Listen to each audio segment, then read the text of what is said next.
commune communitatis. Bonum commune communitatis. Bonum commune communitatis. Bonum commune communitatis. How could I possibly be in several places at once? How could I possibly be in several places at once? How could I possibly be in several places at once? I just can't believe Leslie's dead. How did it happen? You'll find that we run a very tight ship here. We could do something like this. Seems like Mr. Merchant tried to have a little fry out and left the gas on. Nasty way to go. What happened, Daddy? No luck catching them killers there. No luck catching them killers there. No luck Bonum commune communitatis. Now, quick announcement before we begin. Janet Barker has decided to call her boys Roger and Martin. And the christening will be a week on Saturday, and we're all invited. Tom? Thanks, Joyce. Now, you'll all be delighted to hear that the tenacious Sergeant Angel has been taken care of. Joyce will discover the sergeant lying on the wet floor of his bathroom, having slipped and tragically broken his neck. So, with the dispatch of the sergeant, we will now be able to concentrate on the eradication of our hoodie infestation. Quite right. After which, nothing will stand in our way. Oh, I beg to differ, Mr. Weaver. Well, well, well. I see we have visitors. Sergeant Nicholas Angel, Sanford Police Service. My, he is tenacious, isn't he? I'm arresting you under suspicion of conspiracy to commit murder. Oh, come, Sergeant. You should be ashamed. Calling yourself a community that cares. Oh, but we do care, Nicholas. It's all about the greater good. The greater good. How can this be for the greater good? The greater good. You see, as much as I enjoyed your wild theories, Sergeant, the truth is far less complex. Blower's fate was simply the result of his being an appalling actor. Appalling? You murdered him for that?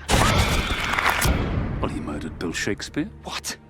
Oh. The Dramatic Society is an important feather in our cap. You couldn't let Blower jeopardize that, not when we had two semi-professionals waiting in the wings. Let's not forget that Greg was an extra in Straw Dogs, and Sherry portrayed a cadaver in Prime. Yes, I know! Martin was less concerned with the reputation of the village than he was with his sordid affair with Eve Draper. And so Eve deserved to die too? Oh, she did have a very annoying laugh. Annoying. And George Merchant? He had an awful house. We begged him in vain to make his residence more in keeping with the village's rustic aesthetic. Why? And what about Tim Messenger? What was his crime? Tim Messenger's tenure as editor of the Sanford Citizen has been unbearable. Our once great paper had become riddled with tabloid journalism, not to mention persistent errors. You listed her age as 55. Well, actually, I'm 53. 53.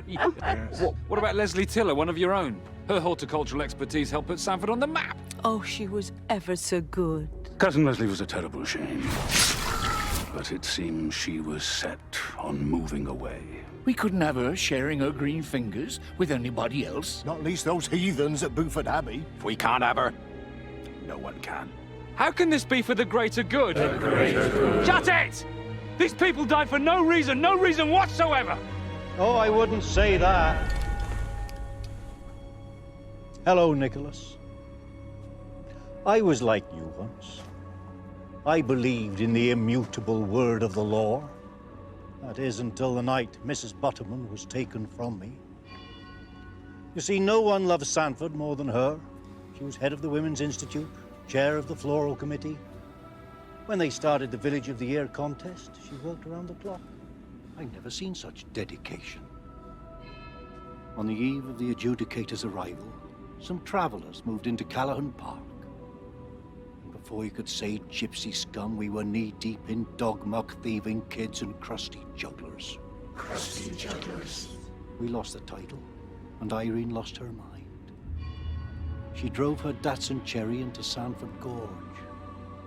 From that moment on, I swore that I would do her proud, and whatever the cost, we would make Sanford great again.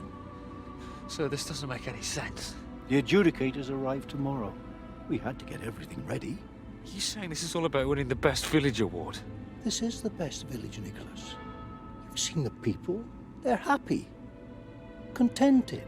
They're living in a dream world. Sergeant Popwell thought much the same as you. I'm disappointed you can't see the bigger picture. Well, I'm happy to disappoint you, sir. And I'm afraid you're gonna have to come with me. You are all gonna have to come with me. No, Nicholas. I'm afraid it is you who is going to have to come with us.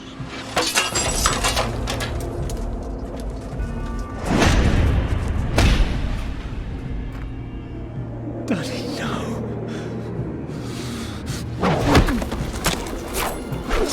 Back off! Back off! Or I swear to God you'll be explaining how Danny tripped over and accidentally cut off his own head! Come on, Nicholas, you haven't got it in you. I mean it!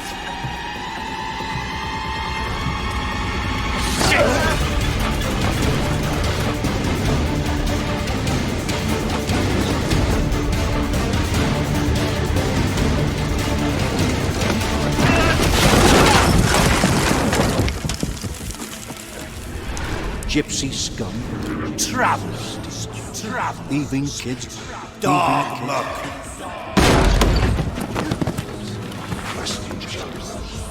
Crust jugglers.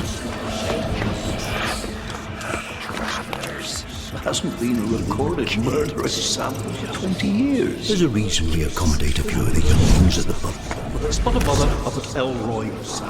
I'll make sure everyone gets their just desserts. A great big bushy beard. If we don't come down hard on these clowns, We'll get right.